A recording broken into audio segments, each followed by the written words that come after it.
So I'm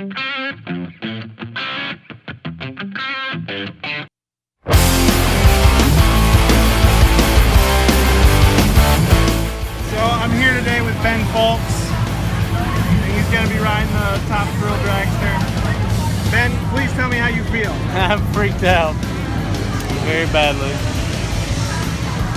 Ben, explain to the world why you are freaked out. Because I'm scared of heights, and that's really high. Really high. Ben, it's only 420 feet high. What's the problem? God made feet so you can stand on the ground.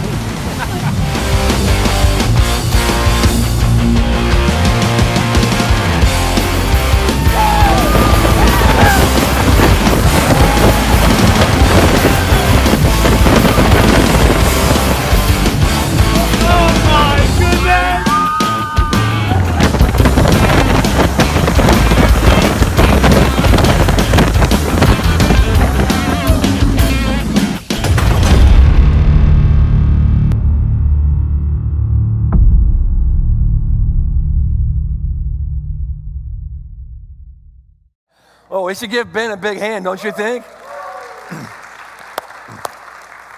I want to personally thank Ben for illustrating the title of this sermon, which is called Facing Your Fears. I'm so proud of him. He was freaked out, just like he said, about the roller coaster. You know, actually, there's a name for this. It's actually called coaster phobia. There's a name for that. Well, actually, it's really not the fear of roller coasters, you know, the piece of metal that you sit in. It's acrophobia, so the experts say, which is the fear of heights. But then even more experts say that people who are afraid of heights really aren't afraid of heights. What they're afraid of is falling from that height. So they have a word for that called bathyphobia. These are all from the Greek, actually. Bathyphobia, acrophobia. But I'm so proud of Ben for illustrating how to face your fears. And I discovered that everybody has different kinds of fears. It's kind of funny what some people are afraid of, and other people are kind of like, why are you afraid of that? It's no big deal. And we're going to explore fear today, because it seems to me that it's not just something I see in the Bible. It feels to me like everywhere I turn, I keep hearing about people who are afraid of this or afraid of that. And if it feels to you like every time you turn around, there's a new fear that's been, developed, or a new fear that's being introduced, a new language for different kinds of fear, that's because it is. Every time I look up fear, and I do a couple times a year, I find new words to describe new fears that have just started to develop in the last couple of years. And I'm like, what's going on? Does it feel sometimes to you like fear dominates our world? I mean, look at the newspaper. There's all this talk about fear and fear of this. In fact, even when they're not talking about fear, it feels like they're reporting things that makes you afraid. Fear is big business. Millions and millions of dollars are made each year playing on people's fears. And I'm not just talking about movies. Fear just dominates the headlines. It dominates our world. The whole Brexit thing, all that is based upon fear. The people in Britain felt it was out of fear, if we don't get out of the European Union, it's going to hurt us. And so out of fear, many of them voted to get out. And then the response to that, look at the stock market. The response to the Britons getting out of the European Union just was all this fear. When the stock market crashes or when it goes down, what's it based on? Fear. The whole ISIS thing, what's that based upon? Fear. The whole transgender thing, that's dominating our headlines. It's all about fear. And people are selling fear, using fear, and it grips our lives. And if it feels like there's all these new fears, there are, but that doesn't mean that fear's a new thing. As far back as history can record, people faced fears, dealt with fears, were afraid of certain things. And I want to invite you to John chapter 6, where we're going to look at a passage that's 2,000 years old, but it's not because it's 2,000 years old. It's because something happens in this passage that gives us a glimpse into the power of fear, the nature of fear, and more importantly, reveals to us the secret for how to overcome our fears. It worked in Jesus' day. It works in our day. We don't have to be overcome by fear. We don't have to be driven by fear. Fear does not have to be the base of our lives. So I asked you to turn to John 6. Let me do that now. John chapter 6, we're going to start at verse 16. So if you stand with me, you'll see all kinds of fears in these verses. We're just going to read a couple. John 6:16. Look what happens here. When evening came, Jesus and his disciples went down to the lake, that's the Sea of Galilee, to where they got into a boat, set off across the lake for the little town of Capernaum. By now it was dark, some people are afraid of the dark, and Jesus had not yet joined them. A strong wind was blowing, and the waters grew rough. When they had rowed about 3 or 4 miles across the water, they saw Jesus approaching the boat, walking on the water, and they were frightened. The older version of this NIV says they were terrified. But he said to them, "It is I. Don't be afraid." And then they were willing to take, I love that phrase. Then they were willing to take him into the boat, and immediately the boat reached the shore where they were headed. You may be seated. Did you see all the different kinds of fear? I've identified at least 6 kinds of fears, and there's actually more than what I have taken the time to see in this passage. They start off real early. When evening came, verse 16, the first verse we read. And later on in the passage, it talks about how it was getting dark, and it was dark. One of the first fears that people face is the fear of darkness. In fact, one thing you could write down about fears is that everybody is afraid of something. The 6 fears that are mentioned in this passage are just a few of the fears. Like I said, every time I do research on fear, I see more. There's thousands of them now. But there's a couple here in this passage. Everybody is afraid of something. Now, you may be sitting there saying, "Oh, I'm not afraid of the things that other people are afraid of." Fine. But you're afraid of something. Everybody is afraid of something. And if you don't know what your fear is, what you're afraid of, then you're in a little bit of trouble, because that means you're not aware of what's the deep things that are driving our lives. Sometimes we mask the fear. Sometimes we get so good at pretending that we're not afraid. Sometimes we get so focused on other people's fears. What's wrong with them? They're acting in fear. They're responding in fear. That we're blind to our own fears. But everybody is afraid of something. Maybe it's bugs. Maybe it's the darkness. Maybe it's water. There's, agoraphobia. Maybe it's being in a boat on the water. Maybe it's being on a boat in the water at night. Or maybe it's being in the boat on the water at night in a storm. I mean, those are all the things that are happening in this passage, but none of these things that I just mentioned are what the disciples are afraid of, or at least not all the disciples. We know that 4 of the disciples were fishermen. And so they probably grew up, especially James and John, Peter and Andrew, because it says when they followed Jesus, they left their father, left their boats, left their father's boats. So they had probably been raised on the Sea of Galilee, probably had been raised in the boats. They'd been in all kinds of storms because they swept up all the time on the Sea of Galilee. They practiced night fishing on a regular basis, so they probably weren't afraid of the night or the dark or being in the water in dark. But only 4 of the 12 were fishermen. And we don't really know whether or not any of the other disciples were afraid of the darkness or the water or storms. But Matthew and Mark tell the exact same story that John tells. But they tell it with a little bit different twist, and they talk about some of the fears the disciples were facing. And I'd like for you to think through what are some of the fears that you have. We're launching today a series. We've been working our way through the Gospel of John. We come today to John 6, and we're going to stop here just for a couple of weeks, 7 weeks to be exact.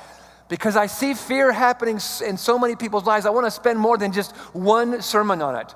I'm going to talk from verses 16 to 21 today, but then next week we're going to look at a different fear, and the week after that, over the next 7 weeks, we're going to look at different fears and learn how to face them, learn how to overcome them, learn how to cross them out of our lives, learn how to deal with the fears that are dragging us down, that are keeping us from reaching where we want to go.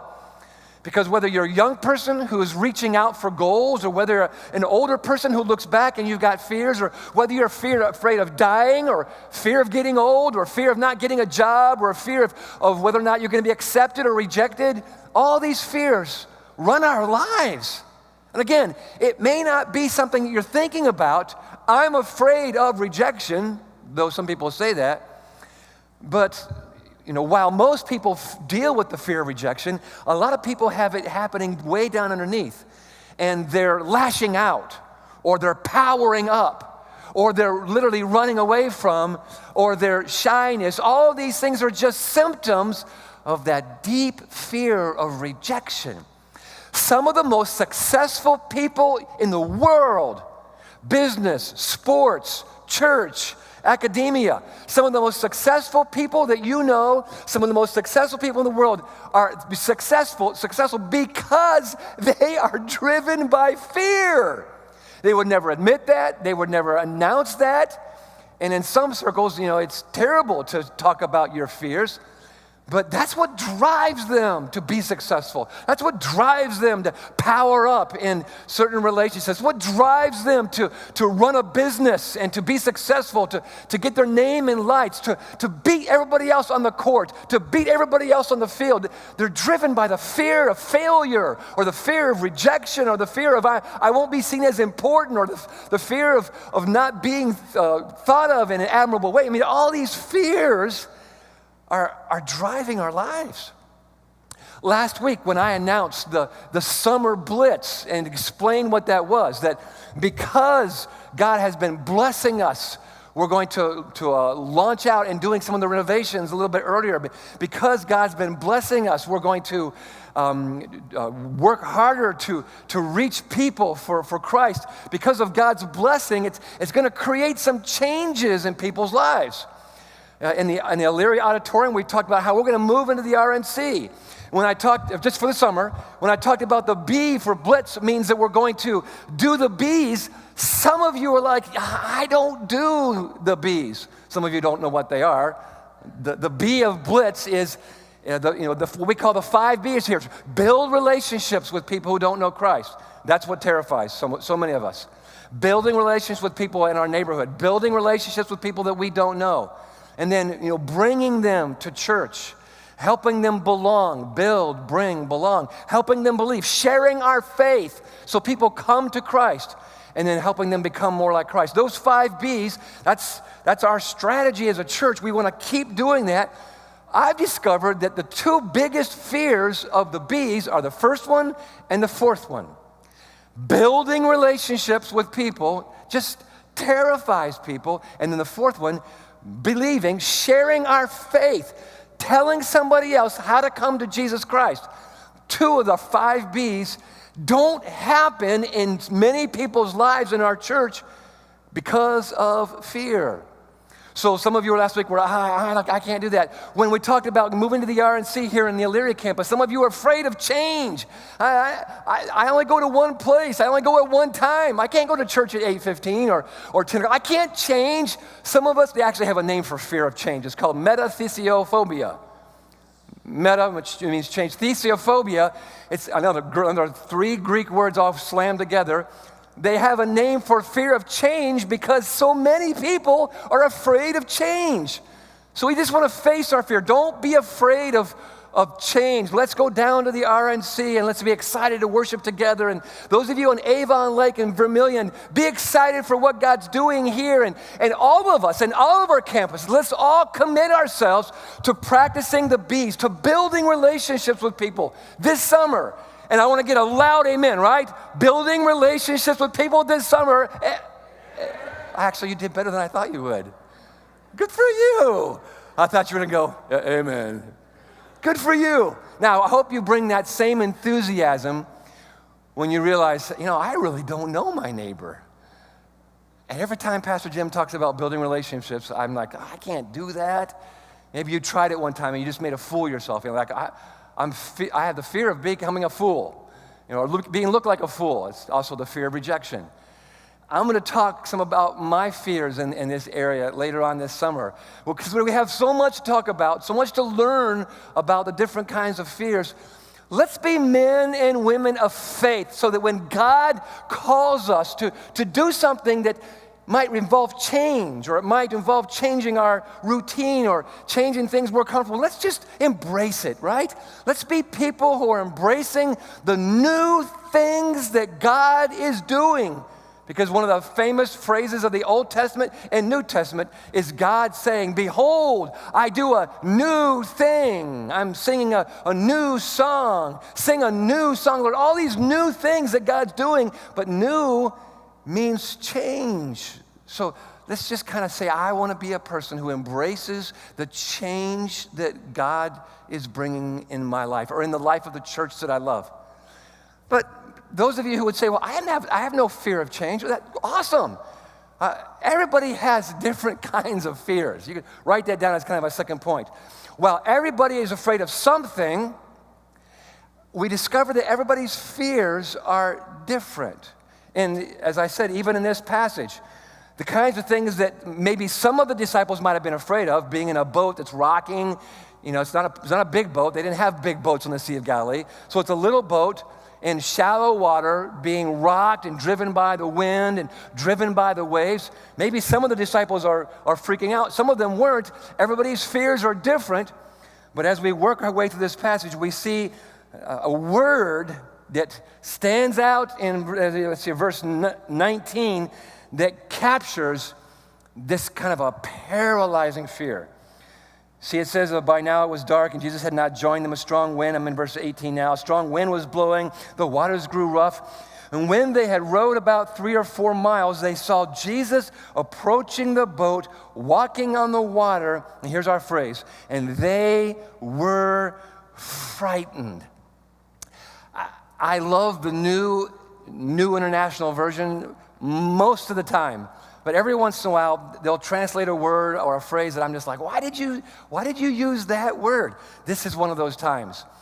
This word in the New International Version that says they were frightened is the word phobia, where most translations translate as terrified or terror. Here comes right out of the lexicons. Phobia was to be struck with terror, seized with alarm, to be put to flight. It's to withdraw quickly, to be put to flight by terror. Now, maybe it's just me, but when I see the word frightened, does anybody else feel like frightened is like a little bit less afraid than terrified, or is it just me? I mean, terrified is like, frightened is like, oh. Yeah. Well, I know that not every word that I feel it means something is the way everybody else did. I was using a word in a meeting this past week that I thought is a real popular word that everybody understood what it meant, and that meant the same thing I thought. And as soon as I said the word, everybody was like, oh, don't use that word. That word's not a good word. I'm like, what? So maybe frightened is really scary to you. To me, it's not. I like the older NIV, which says terrified. I like the ESV, the NASB, which uses the word terrified, because that fits with the word phobeo and how it's most often used in the New Testament. This struck, this almost so overcome with fear that you're either paralyzed or you just flee. My daughter, one of my daughters, experienced this past week. I know there's at least 1.5 million people in the Cleveland area who do not suffer from agoraphobia, which is the fear of being around a lot of people. Because on Sunday night, a week ago today, There was over 1.5, they say, million people in downtown Cleveland celebrating, the Cavs national world championship. So exciting. Well, my daughter was with a couple of her friends and their mother who works down there. And so they figured they could get there early and hang out at her work and be around there when the parade started.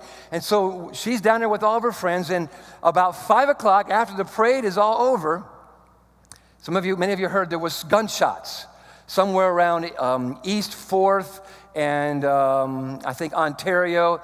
The casino, Jack Casino down there. I wasn't exactly sure exactly where it was, but there was these gunshots that rung out, and there's still, tons of people that were, milling around down there. And when you hear a gunshot, it sounds real scary.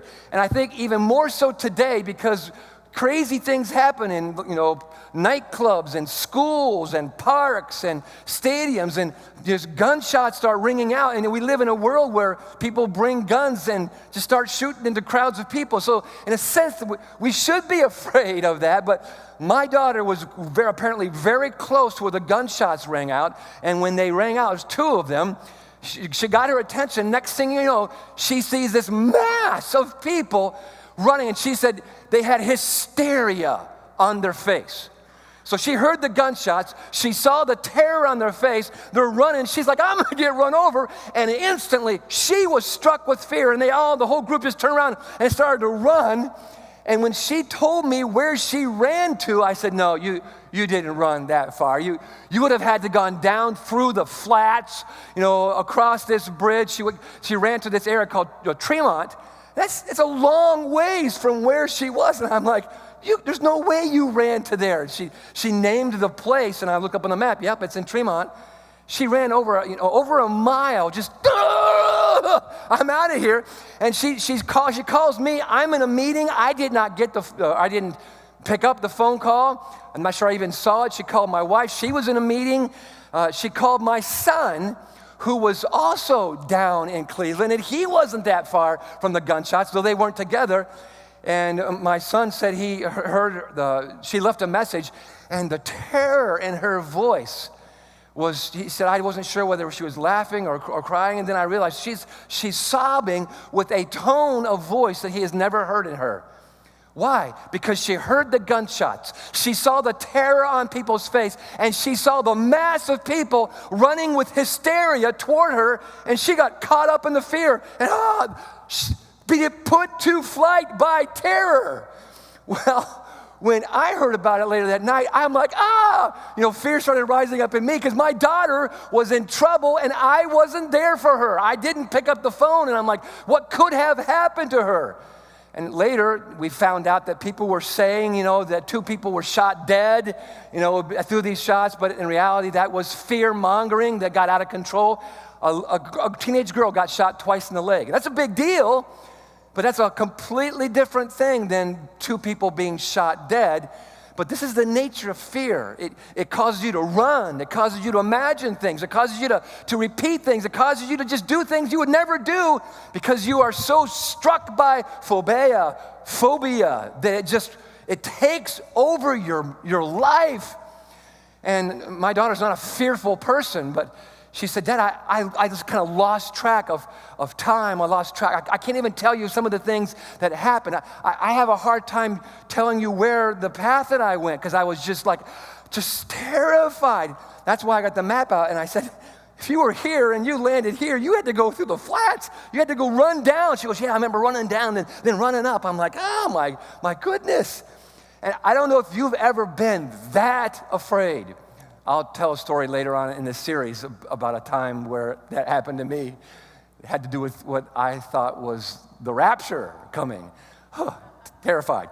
But, these kinds of fears that are not just being nervous, not just, I'm a little skittish about that. It's this terror that takes over your life. That's the word phobeo. That's the word that John uses, who, by the way, was there. John, the disciple who's writing this, was in the boat. He had firsthand experience. The word he uses to describe the fear the disciples were experiencing was this terror, this fleeing mechanism inside of you. Just, ah! But it wasn't the darkness, it wasn't the wind, it wasn't the waves, it wasn't the storm, it wasn't being in the boat, it wasn't the combination of all those things. It was something that we still talk about today, and what we're going to see with the nature of this fear is the power, you could write this down, the power of fear to take over our lives. The power of fear to cause us to do things, say things, take positions, go a direction in our life that we would never, ever have considered going. We would never, ever considered saying. We would never have ever considered doing. All because of the power of this kind of fear. Now, the Bible has at least 6 words. The New Testament, I mean. The New Testament has at least 6 different words. And when I say different, I mean different bases, because like the word phobeo that I talked about before, there's like 4 or 5 different words that come off of that. So I'm just talking about 6 different base words for fear. And the reason why is because not only does it recognize that there's different kinds of fear, but there's good fear and there's bad fear. There's the fear of God. That's a good thing. There's the fear of judgment, which can be a good thing, being judged by God. That can be a good thing, but then there's also a fear of being judged by God that's a bad thing because we misunderstand God. And we turn God into this judgmental ogre, and we ignore that the holy, sovereign God who has the right to judge and who judges rightly, we ignore that view of God. Instead, we create a misconception of God, that God's just this angry, can't wait to punish people. They're so similar. There's the God that judges, but there's a complete different understanding, the God who rightly judges because he's holy versus the God who's just angry, judging everybody because he can't wait to punch people out. Both words use the word judge, but we should be afraid of this God, and we shouldn't be afraid of this God over here, because this God doesn't exist. The angry God who can't wait to beat you up because you made a mistake. That's a misconception of God. Well, fear creates misconceptions. It blinds us to what's real, to reality, and it creates things that aren't there, so we don't deal with the reality. Therefore, we don't deal with a holy, just God who has the right to judge because of who he is, because we're so consumed by this misconception of God. That's just one of many different examples of how fear distorts, and fear has the power to change perceptions. It has the power to create false realities out of thin air. That's the power of fear. It destroys relationships. It destroys our relationship with God. It destroys our destiny. It destroys our future. It destroys us from the inside out when we are driven by, living by fear. We are so far away from the joy, the peace that God has for those who follow him, who believe him, who trust him. So this is one of the reasons we need 7 weeks to talk about fear. There's so much to talk about that I don't have time to talk about today. In this passage, many people, many preachers use this passage to preach about how the fear had the power to blind the disciples so they couldn't see Jesus. They couldn't recognize Jesus. They see him walking on the water, John says. And in verse 19, they were terrified. They were frightened. Keep your Bibles open.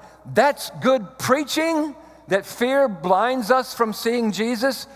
That's good preaching, that fear blinds us from recognizing God in our life. But that's not what's happening in this text. Sometimes good preaching is not biblical preaching. There are other passages that talk about how fear blinds us from seeing who God really is. But that's not what this passage is saying. Look carefully. They're not afraid of Jesus walking on the water until they don't recognize him and think that he's a ghost. Actually, Matthew chapter 14 and Mark chapter 6 literally say they were frightened because they thought he was a ghost. So it's not the fear of Jesus that blinded them. It's just the storm. It's just the wind and the waves. So you can write this down. Adversity blinds us. Storms, the storms, the wind, the darkness is what kept them from recognizing Jesus. It was dark. He was far away. It was, wind blowing, whipping. It's the adversity that blinds us. But what John wants us to see is that it's fear that controls us. It's the fear that thinking of Jesus was a ghost. So I'm trying really hard to avoid all references to Ghostbusters in this sermon. John says it was when they, saw who Jesus was, when they saw Jesus, not who he was, when they saw the figure of Jesus, thinking it was a ghost. Again, Matthew and Mark both tell us that it was a ghost. Let me point this up here. I'll put it real quick for you. When the disciples saw him walking in the lake, they were terrified, same word again. It's a ghost, they said, and cried out in fear. This fear, this terror, comes because they don't recognize Jesus. The adversity, the wind, the waves was blinding them to seeing who Jesus was. And so when they saw this figure, the Greek word is phantasm. It's an apparition. It's just this glowing, floating, looks like a human kind of form kind of thing. That's what terrified them. They didn't see it was Jesus. And so this fear just causes them to be overwhelmed, and they're grown men crying out in fear. Again, the Greek is so colorful. This word cried out is the word to shriek. First thing I thought it was like a little girl. He screams like a girl. Can you see the disciples, big old forearms, used to being out there rowing boats, pulling in fish, big old guys shrieking like little girls. That's what the Greek is. Screaming, shrieking in fear. And I actually love this. I'm going to highlight this word here. I love the word it. It's like, it's a creature. They don't see it as Jesus yet. They don't see who Jesus is. It's an it, and it's walking in the water. Fear, it's a ghost, They've never seen a ghost. They don't know what a ghost looks like, but their fear, their imagination, the power of fear is just overwhelming their hearts, their minds, their lives, and it's a ghost. And so they're terrified. They're crying out in fear. Fear has completely gripped them. This is the power of that phobia that grips us. I knew a person in Kansas who had agoraphobia. Agora is the marketplace, public. So fear of a marketplace is not fear of shopping malls, which is a fear I have, because somebody's just most husbands have that fear. No dig against my wife, she's not a big shopper, but agora means a lot of people in public. And so this lady that would come to our church once in a while, who was so terrified by being around a lot of people, she would come in late and she would hang around from the outsides and always be near a door, so if the fear would overwhelm her, she could run out real quickly and be outside. This is a very real fear. This fear of just being swamped by people, maybe similar to claustrophobia. All these people are crushing me, and I don't know what I'm doing. It's just an example of the power of fear. Sometimes fear so overwhelms people, so grips them that they do something that's really, really stupid. And I'm going to tell a story in 3 weeks about some stupid things that I did out of fear. I can't believe I did it, but it happened. Fear it overpowers us, and we say things, we do things we would never, ever thought we would do. And so John uses this word phobia to describe the terror, the crying out in fear, the being gripped by fear. And this is where I want to stop right here. What do we do when fears have so gripped us that we can't fulfill God's purpose for our life? What do we do when fears are keeping us from reaching our destination? I love verse 21 of this passage. It says that as soon as they recognized him and were willing to take him in, the boat got to where it was going. As long as they were stuck in fear, they never reached their destination. But as soon as the fear was dissipated, they got to where they were going. Fear blocks us from our destination. It blocks us from our purpose in life. Fear keeps us from experiencing, from tasting, from enjoying what God has for us because we are gripped in this fear. What do we do when fear has this kind of hold on us? And at this point where I'm pausing, I'd like for you to think about the biggest fear in your life, the fear that keeps you from God's purpose for your life. The fear that keeps you from enjoying God's blessing on an area in your life. The fear that keeps holding you back when things aren't going well, that you smash into that wall of fear. You smash into that wall of fear. What do you do when you are gripped by that kind of fear? Well, back to John. This is one of those times in the Bible when the juxtaposition of the words are just so fantastic. So find verse 19. Last word of verse 19 is this word frightened, or we said the word terrified. It's that phobia. Look at the very next word after John 6:19. That would be John 6:20. What's the first word of John 6:20? Nobody has their Bibles open? It's the word but. One of those great buts of the Bible. I've talked about this before. This is so significant. But, now, let me stop right there because I just got an insight as I was studying this past week. The word but there is used as what they call a logical contrastive. Now, don't get glassy-eyed on me. This is huge. A logical contrastive means that what's about to be said, what's about to happen, is in direct, stark contrast to what is happening. This is a divine interruption. This is a divine but. So Jesus is there, but they don't recognize him. They're gripped by fear. Phobia has taken over their life, and all of a sudden there's this interruption, this contrast, this stark interruption that interrupts their fear. It interrupts the being gripped by fear. It interrupts the power of fear. Everything's about to change. That's why John uses this kind of word. But he said to them, "It is I. Do not be afraid." Let me write this down. Everybody needs help interrupting the power of fear. We don't want to live our lives. Paul wrote to Timothy and said, God's not given us a spirit of fear, but of love and of power and a sound mind. We need to have that fear interrupted, the power of that fear broken. Here's how I think about this. This is the power of electricity. This past week, or 2 weeks ago, I was doing, I'm going to admit this, my wife might hear this.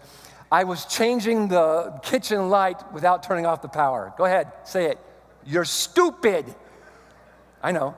I couldn't see. I needed some light, and I just, whatever. So I turned the switch off, so I'm a little bit stepping in the right direction. Just ignore my stupidity. But I've got, insulated pliers, and I'm not touching any wires, without, with my bare hands. And I've checked to see that there's power there. It's not. But I still know you should turn off the breaker. And so I'm changing the light in the kitchen and, being very careful to put all these things together. And I'm thinking, there might be a way that you could get electrocuted here. You should be really careful. And so instead of changing the breaker or turning the breaker off, I just was more careful. And as I'm doing this, I'm thinking about stories of people who, got electrocuted or, got shot, because technically they say electrocution brings death. And it happens when you cross wires, and I've heard of stories about people who somehow have been in with such powerful electricity, 220 or something like that, that they got locked on. The power of the electricity, flowed through their body. The human body conducts that kind of electricity instead of blocking it. And so they're locked on, and somebody else sees that, they're having this fit and they can't get out. So they try to push them away or grab them, and then they get charged, and so they say the way that you should help somebody who is locked on to electricity is hit them with something, or run at full speed, so you tackle them or something, but don't just grab them, pull away, because then it'll get you, and it's like 3 or 4 of you, being all in this electric charge. Why? Because electricity has power like fear. It has power, and when it grabs a hold of us, when we grab a hold of it, it grips us, and we can't get free from it. And a light switch interrupts the flow of power. just clicking on that light or some way of interrupting, it stops the power so that power stops to that switch or to that light or whatever it is. And what we need is something more powerful than fear. Just like a switch is more powerful than electricity, it interrupts that. We need something more powerful, someone more powerful to interrupt our fear. Who is that? I already told you. Jesus said to them, "It is I." So Jesus interrupts our fear simply with his word. "It is I" could be translated, maybe should be translated, "I am," or "I am here." Some people like to say that this is a reference to the God of the Old Testament. Maybe, entirely possible, but the language simply means that I am here now. Was it Underdog or Mighty Mouse who said, "Have no fear, Mighty Mouse is here"? Who said that? "Have no fear, Superman is here"? I can't remember from my childhood, but they stole it from this passage right here. "Do not be afraid, I am here. Have no fear, Jesus is here." It's kind of fun, kind of cute, but it's so powerfully true. The theology of "I am here, therefore you should have no fear" is life transforming. Jesus interrupts our fear simply with his word. His word is more powerful than any fear. If we will believe his word, it can overpower, overcome, interrupt, destroy our fears. But we've got to believe what Jesus says. But it's not just his word, because when he says, "I am here," it's helping us see that Jesus interrupts our fear simply by his presence. I am here. Isn't this good? I am here. Have no fear. I want to challenge us to be aware of the presence of Jesus. I want to challenge you in two different ways here, that you don't allow fear to control your life. And then secondly, that because you know Jesus and you know his power, that you be a person who stands up in our fear-based society and you say, we will not be driven by fear. We will not be controlled by fear. There's a guy in our service today named Marcos Athenaeus who's here, who stood up at an Amherst school board meeting this past week and said, we're not going to be driven by fear. We're not going to be cowed by political fear. We're not going to let people's fears shut our mouth. We need people to stand up at work, at school, in our community and say, enough. We're not going to let fear, the fear of what people say about us, the lies they say about us, we're not going to let the fears that drive people's lives run our lives. And friends, as the church, we're supposed to be people who stand in the midst of fear and say, Jesus is here. In fact, I want to challenge you to do that with me on July 14th. That we put feet to our prayers, that we put action. On July 14th, which is the anniversary of our 714, are you still wearing these little wristbands? On July 14th, we're going to have our first anniversary of our 714 prayer, that every morning, every night, we pray at 714, 2 Chronicles 7:14. And we seize the moment to say, I will not let fear run our country. I will not let the fear of what's going to happen with the presidency. That's not good. That's not our salvation, who becomes president. We need Christians who will say, I will put feet to my faith. I will stand and I will pray. So I'm inviting us to the Memorial Park, sometimes called Washington Park, downtown Lorain. It's in your bulletin. 7 o'clock on July 14th. Will you join me, all campuses, in Lorain, the place where we're starting a church, we're planting a campus, that we will pray at 7 o'clock on July 14th. Will you join me? Say yes. Will you join me on July 14th? And we're going to take a stand, and we're going to pray. We're not going to have a rally of politics, and not going to be signs. We're going to pray because we believe that prayer has the power to bring the presence of Jesus into Lorain County, into our world. And that's what we need.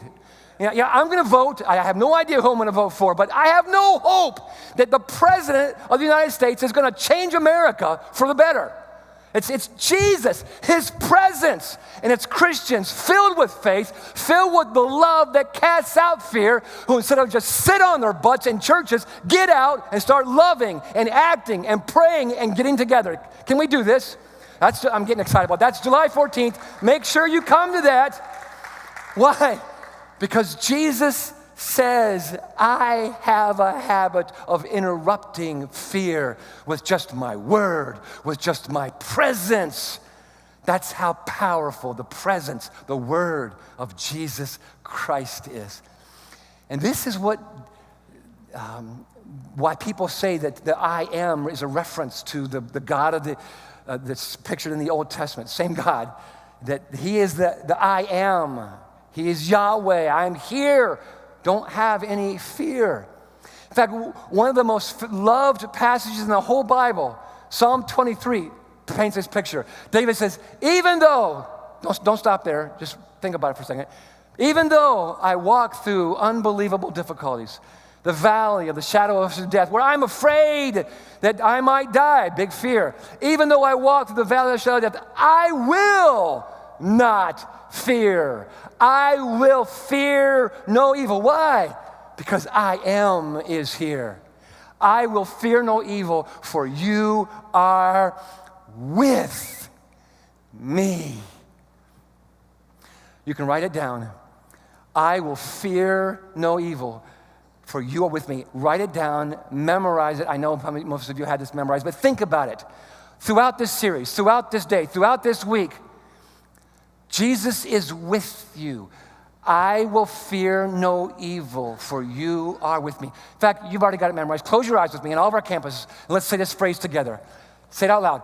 I will fear no evil, for you are with me. Let's say it again.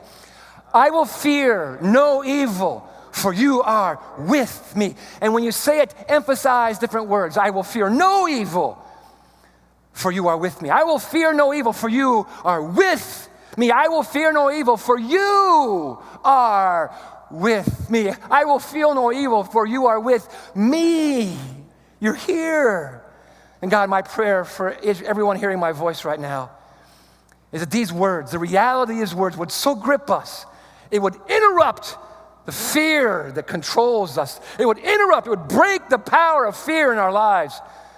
Simple words, but powerful words. Even though I walk through the valley of the shadow of death, I will not fear, for my God is with me. So of whom shall I be afraid?